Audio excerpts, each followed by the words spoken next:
Dans ce dernier virage de l'année, l'actualité économique et institutionnelle du Bénin met en lumière des enjeux de gouvernance, de stabilité et de développement.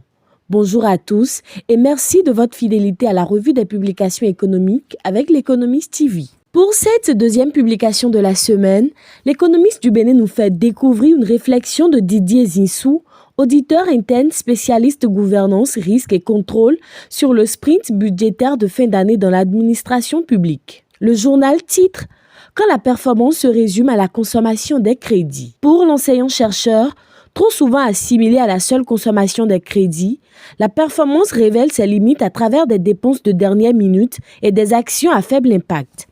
Cette réalité appelle à recentrer la performance publique sur les résultats concrets, l'efficacité des politiques et la valeur créée pour le citoyen afin que la fin d'année devienne un temps d'évaluation et de projection. Toujours avec l'Économiste du Bénin, la 4e rencontre de concertation entre la BCEAO et l'APBEF Bénin, tenue à Cotonou, a permis de faire le point sur la situation économique et le système bancaire.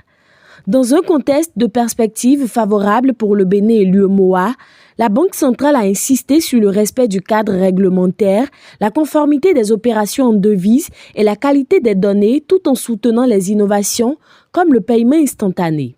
Sur le plan régional, la CEDEAO réunie à Abuja a réaffirmé sa solidarité face aux défis sécuritaires en décidant d'allouer 2 850 000 $ à 5 pays, dont le Bénin, pour renforcer la lutte contre le terrorisme.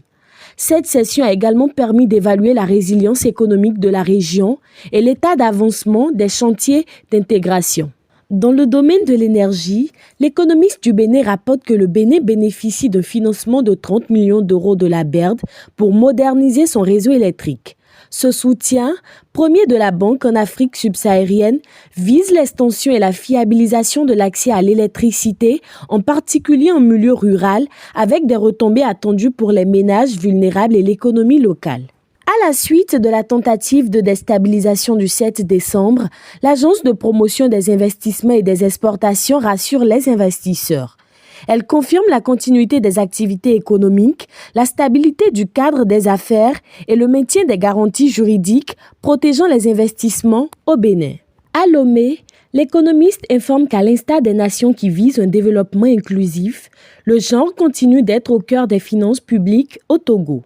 Par ailleurs, renseigne l'Économiste du Togo, le social bon 6% 2025-2040 de la CRRH-UEMOA est admis au refinancement de la BCEAO. Nous voici au terme de cette revue de presse qui met en évidence un fait. Le Bénin et le Togo poursuivent leurs efforts pour renforcer leur gouvernance, sécuriser leur environnement économique et préparer l'avenir. Vous retrouverez toutes ces informations détaillées sur nos canaux digitaux. Merci de toujours choisir de vous informer avec l'Économiste TV sur l'actualité économique.